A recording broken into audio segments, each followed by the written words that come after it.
Haqiqiy yerdan chiqayotgan olov issiqlikda mana shu oltin gugurtda tuxum pishirib yerkanmiz hozir.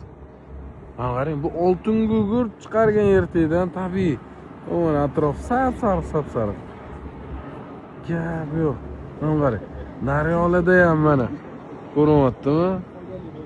Sudli bo'ybat bulchet portlab vulqon otilib ketmasa bo'ldi. Chunki hamzdan orqasida Fuji tog'i, ya'ni shu vulqonli tog'. Tuxumni qayerda yeymiz? Pishiramizmi hozir? Pishirilgan tayyor turibdi. Qora tuxum. Qora tuxum? Qora tuxum. Qora tovuqni tuxumi. Qora Bu tuxumni nima xususiyati bor? Buni so'ramaysizmi? Nima qiladi uni? Hoji aka siz bilasiz. Bularni aytish bo'yicha bitta tuxum yesangiz umringiz 7 yilga uzayar ekan. Bularni aytish bo'yicha. 4 ta 5 deb qo'ysangiz, 10tasini yeb qo'ymang hoji aka.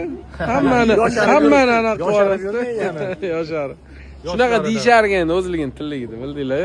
Hozir yeb ko'ramiz.